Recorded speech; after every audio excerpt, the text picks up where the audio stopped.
શું કામ અપાયું છે CPR વર્ષોથી આવું તો બધું થયા જ રાખે છે, બરાબર ને? ઘણા બધા કેસ બનતા હોય, પબ્લિક પ્લેસેબલ માણસો મૃત્યુ પામતા હોય, તો અત્યારે જ 2024માં આપણે એનો CPR ટ્રેનિંગ પ્રોગ્રામ રાખ્યો, એનું કારણ શું હશે? લેડીઝમાંથી કોણ જવાબ આપશે? જી આપણે જવાબ આપો. કેમ આપણે રાખ્યો આ પ્રોગ્રામ? હાલો જેન્ટ્સમાંથી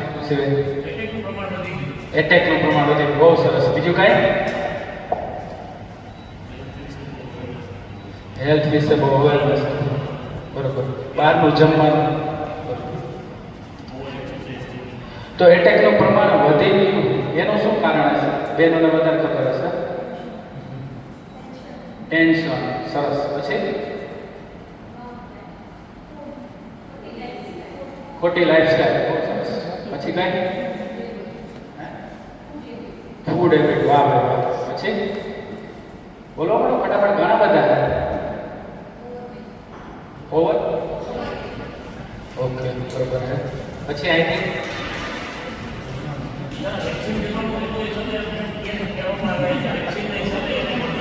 વાહ ભાઈ વાહ, બહુ સરસ. પછી પેલા આનો જવાબ દે. જો વેક્સિન ન હોત ને, આપણા ભારતમાં વેક્સિન ન હોત તો અત્યારે ભારતમાં જેટલા માણસો જીવતા હોત ને એની પાસે 10 થી 15,000 વીઘા જમીન હોય. કેટલી? 10 થી 15,000 વીઘા જમીન બધાને પેઢી જેટલા જીવતા હોય. તમને 10 થી 15,000 વીઘાના માલિક બનતા ખાલી ને ખાલી મોદી સાહેબ અને આપણે આદર પૂનાવાલા બચે.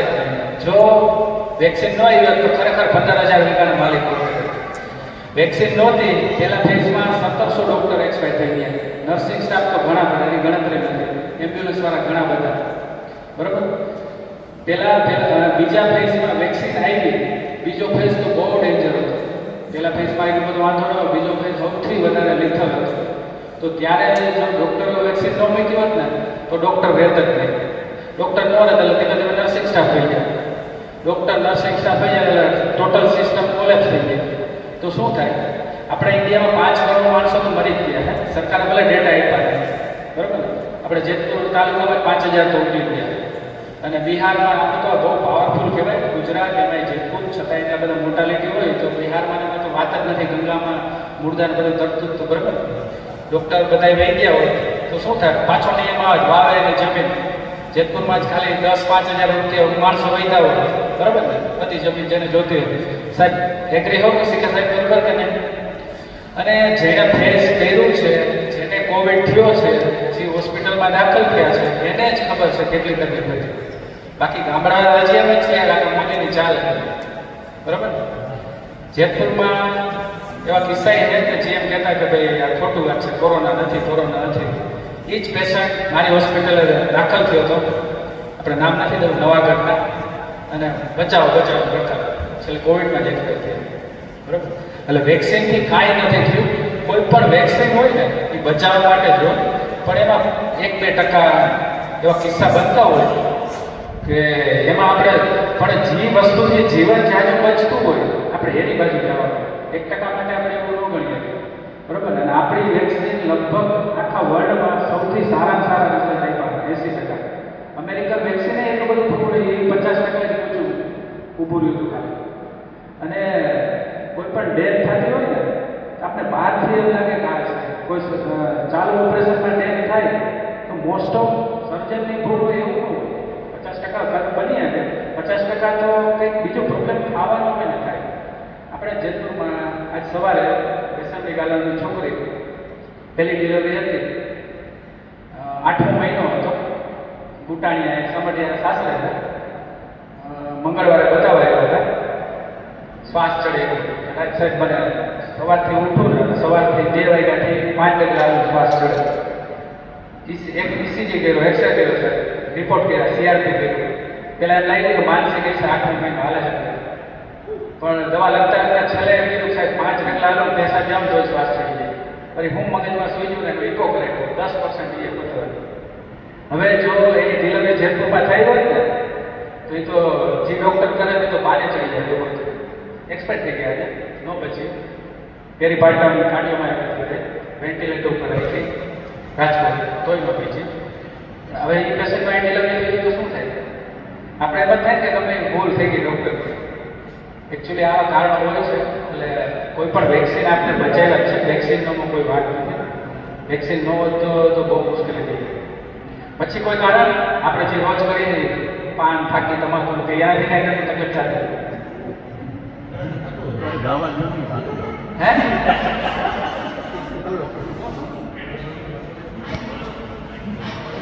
હા, એક કોલેસ્ટ્રોલ છે ફૂડમાં એપિડેમિકમાં જ આવી ગયું. એકચ્યુઅલી આપણે બધા કેવા છે, મોઢામાં ફાકીનું રસ પડ્યો હોય છતાંય વાત કરતા આપણે આવડી ગયું ચૂક પડે ને આપણું, બરાબર ને?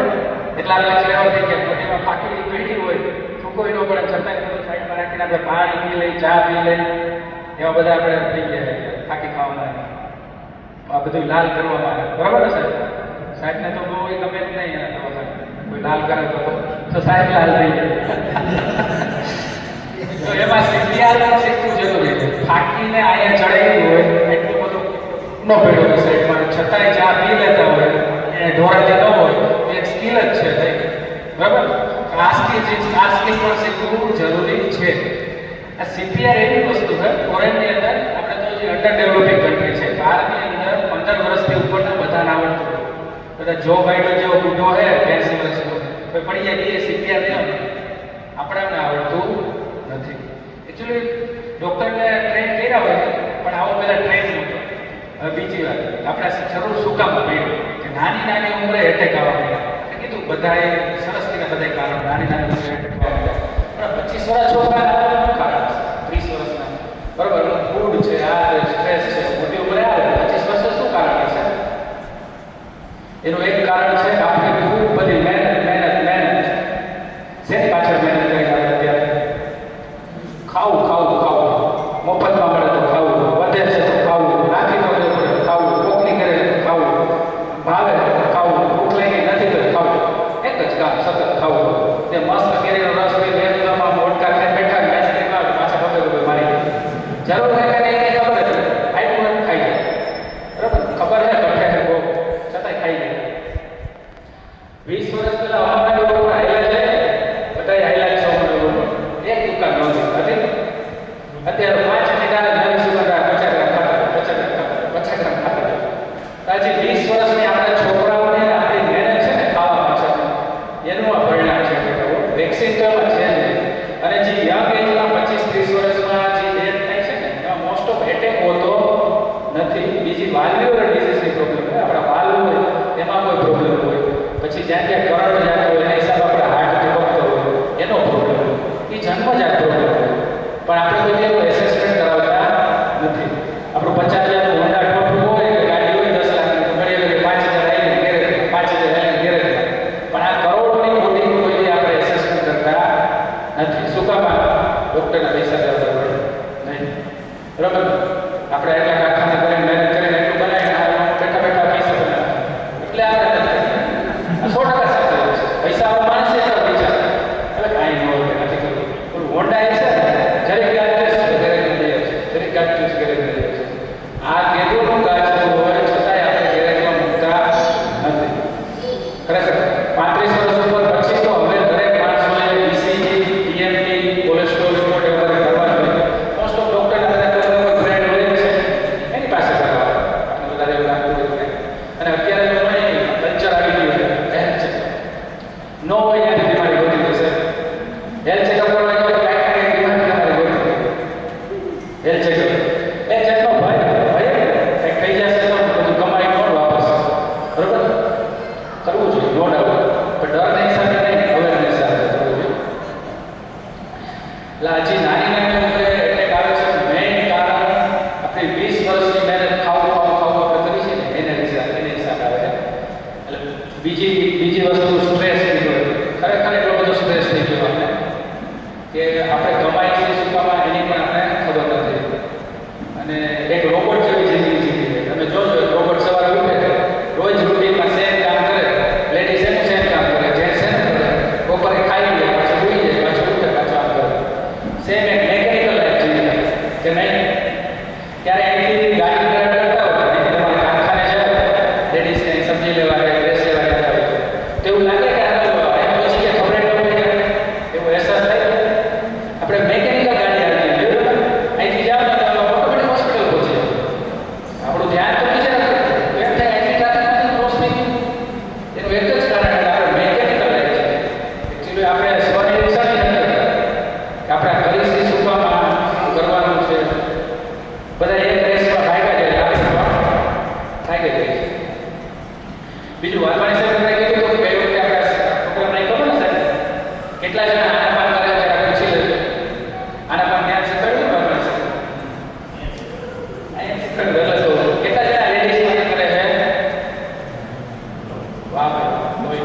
સાહેબ તમે તો છો જ ને? સિક્કે સાહેબ છે હો મારી પાસે. સાહેબ ધ્યાન કરવાના ભાઈના મળ્યા જ નહીં. સવાર સાહેબ ધ્યાન કરો તો કે ભાઈ તો કે નો થયો ભાઈ.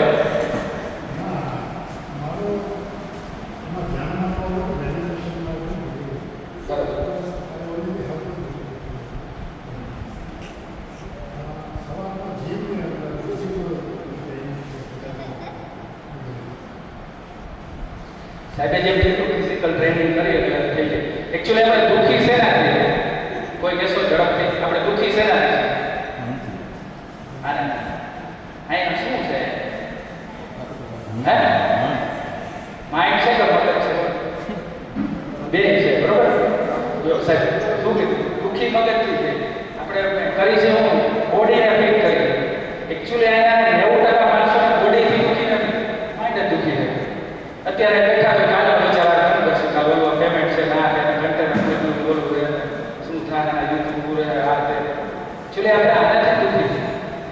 અને આપણે કરીશું આપણે ફાકી ખાઈએ તો કોને મજા આવે? એક બોલો ડોપામીનનો આપણને મળે એક શોર્ટ. આપણે વ્યસન કરીએ તો મજા શું આવે? રસ ખાઈ તો મજા શું આવે? અંદર એવા કેમિકલ છે આપણે ખાઈએ એટલે આપણે એક શોર્ટ મળે. ચા પીએ તો કેમ બે સ્મોક કરી રહ્યા મજા આવે. ડોપામીન કહેવાય. આલ્કોહોલ એક પેક લઈ તો ડોપામીન કહેવાય. પછી ધીમે ધીમે બહુ બધા લઈને યુફોરિયા આવે.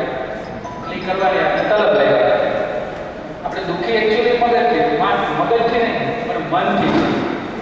આગળ હું અમને કહી દઉં કે બે શબ્દ 5 શબ્દ સ્વાગત કરે પ્રેસિડેન્ટ પાછળ પેલા તો આવો છે જો એ સાંભળી લે તો ભૂખા બોલે છે. ઓહ મને એમ થયું મેં તો ક્યાં ફર્સ્ટ ફરી બેસમાં કીધું એને ખબર નહીં જીવન ભરતું છે. મેં એકવાર કીધું કે આવો પ્રેસિડેન્ટ બરાબર મેં ખાલી એટલું મૂકી દીધું. એ દુઃખી કેટલો થશે? વાત પૂછો પેલા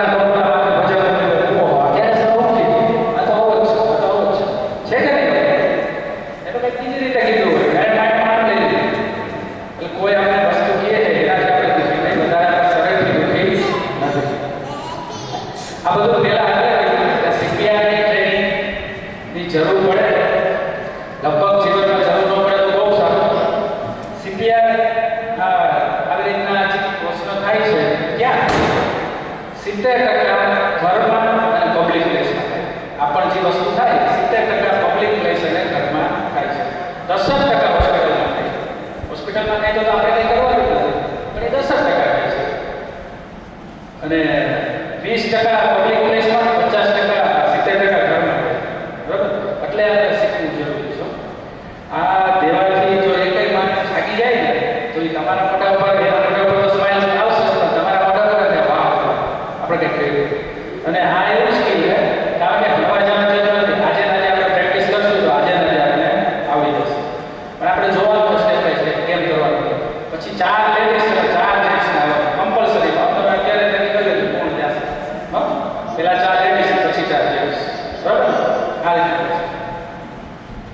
તો આપણે ચાલુ કરીએ કે પહેલા તો આપણે ઇન્ડિયામાં કેવું છે કોઈ પડી ગયું વધારે ન કરે કોમ કુમરો વળી જાય શું કરવું એ આપણને ખબર નથી. એક્સ્ટ્રા કોમ કરવો અમે કેટલા એક્સ્ટ્રા કોમ કરતા આવડે લગભગ 50% નહીં આવડે. સારું આપણે 50% નહીં આવડે કેમ કરવું એક્સ્ટ્રા કોમ બરાબર. સાવ બીજી વસ્તુ પહેલા તો પડી છે એટલે પેલું પડી કોઈ પણ માણસ જ્યારે પડી જાય પેલું કામ આવે. પડી ગયો હોય ને તો પેલા પગ ઊંચા કરી દેવા. કાંઈ આવડે ન આવડે પગ ઊંચા કરી દેવા બરોબર. બધી વખતે સીપીઆરની જરૂર હોતી નથી. સીપીઆરની જરૂર ત્યારે હું કહું છું પડી જાય તો પેલું કામ આવે પગ એના ઊંચા કરી દેવા. સૌથી પહેલું કામ. કારણ કે ઘણી વાર બીપી ઓછું થઈ ગયું હોય ગરમી લાગી ગઈ એની હિસાબે પડી હોય ત્યારે જો આપણે માથું ઊંચું કરી સમૂહ માણસ મરી જાય. કારણ કે બીપી ઓછું થયું માથું મરી જાય. પણ જો પગ ઊંચા કરી દે તો કાંઈ ન કરો ને તો લગભગ 50% માણસો એમને ધ્યાનમાં આવી જશે. એમાં કાંઈ બીજી તકલીફ પડતી ન હોય. સીપીઆર ક્યારે કહેવાય? Cardio pulmonary રિસર્સિટેશન. કાર્ડિયો એટલે હૃદય, પલ્મોનરી એટલે ફેફસા. રિસર્સિટેશન એટલે એને ચાલુ કરો. આપણું હૃદય છે ને ત્યારે હૃદયમાં 1 મિનિટમાં આપણે 6 લીટર લોહી ફેંકતા હોય 70 થી 80 ધબકારા જતા હોય. મગજમાં 2 થી 3 મિનિટ જો ઓક્સિજન ન મળે તો બ્રેન એનોક્સિસ ડેમેજ થઈ જાય. પછી કદાચ 3 મિનિટ ઓક્સિજન ન મળ્યો અને હૃદયના ધબકારા ધબકતા હોય, માણસ જીવે કદાચ કોમામાં જતા હોય. ઘણા એવી માણસો ખાટલામાં હોય, બોલે નહીં, ચાલે નહીં, હસે નહીં, બરાબર. ત્યારે જો આ કર્યું હોય તો એની લાઈફ બચી જવાની પૂરેપૂરી શક્યતા છે. પહેલાં તો કોઈ પણ પડી ગયું, આ પબ્લિક પ્લેસ ઉપર છે, પડી ગયું, આપણે જોવું જોઈએ કે ભાઈ આ શું થયું. શ્વાસ આવતા હોય તો આપણે એમ દેખાય અને ભાઈ શ્વાસ ચાલે એટલે પગ ઊંચા કરી દીધા. પહેલાં તો આપણે આ બોલ છે ને આપણો ત્રિકોણીય અહીંયા ત્યાં બધા હાથ મૂકો છો ધ્યાન અહીંયા મૂકશો બરોબર ત્રિકોણીય બોલ ઉપર ત્યાં તમને ધબકારા ફીલ થશે. થાય છે? થાય? આમ રાખજો એટલે આવી જશે. થાય છે ફીલ કે નહીં? એ આપણી કેરોટીડ આર્ટરી છે. હૃદયમાંથી મગજમાં લોહી લઈ જાય બહુ મોટી નળી. જો એમાં પલ્સ ન આવતા હોય એનું તો અસેસમેન્ટ કરવાનું. પલ્સ આવે ને ન આવતા હોય તો જ આપણે એને સીપીઆર દેવાના થાય. અત્યારે તો એવું કે કાંઈ ન હોય તો માજી ખાલી આપણે ગોથું નાખી ગયા હોય, ખાલી રિહાણા હોય કોઈ સીપીઆર દે લેતા કામ નથી નાખી અને એટલા કાચી હોય કે બચાવી પછી જોયું તો એનું ફ્રેક્ચર કરી નાખ્યું. માજી લઈ જઈ હવે બધી આવું નથી રિહાવાનું પડી નહીં જવાનું. બરાબર ને સાહેબ? આખી જણા નવા પ્રકાર આવતા હોય હિસ્ટેરિકલ હોય. ઘણી વાર હિસ્ટેરિકલ હોય મોસ્ટ ઓફ લેડીઝમાં હોય. કાંઈ તમારું કીધું ન થયું એનું કીધું નથી જાય ચડાવી જાય ના થાય. આ લેડીઝમાં એવો વાતો હોય છે ને આખું ઓડિયન્સ અલગ છે એમાં કદાચ જેન્ટ્સને થાય બરાબર. એટલે જોઈ લીધું પલ્સ નથી આવતા તો આપણે સીપીઆર ચાલુ કરવાનું. બરાબર. સીપીઆર આપણું હૃદય એક મિનિટમાં 60 થી 70 વાર ધબકે એટલે એક મિનિટમાં 60 થી 70 વાર પંપ કરીને 6 લીટર લોહીને ફેરવાય. એવો જબરદસ્ત પંપ છે. પણ જ્યારે આપણે સીપીઆર લઈ એ આર્ટિફિશિયલ થશે આપણે હાથથી બરોબર. ત્યારે 60 ને બદલે આપણે 100 વખત કરવાનું. એક મિનિટમાં 100 વખત થવા જોઈએ. 100 થી 120 વખત ડબલ થવા જોઈએ. બરાબર. સીપીઆરના 2 સ્ટેપ છે. પહેલાં તો આમ મોઢામાં નમાવવું પડે. ડોક હોય ને આપણે નમાવવું પડે એટલે અહીંયાથી આપણો અન્નળી અને શ્વાસનળી આમ નમાવીએ એટલે શ્વાસનળી ખુલી જાય, અન્નળી બંધ થઈ જાય. બરાબર. પેલું છે માઉથ ટુ માઉથ એટલે આપણે ઓક્સિજન મોઢામાં લેવાનો હોય પછી આમાં છોડવાનો હોય. છોડ ફૂલ પ્રેશર. જોજો એક વખત આપણે પ્રેશર આપશો ઓક્સિજન કેટલું ફૂલે છે આપણું.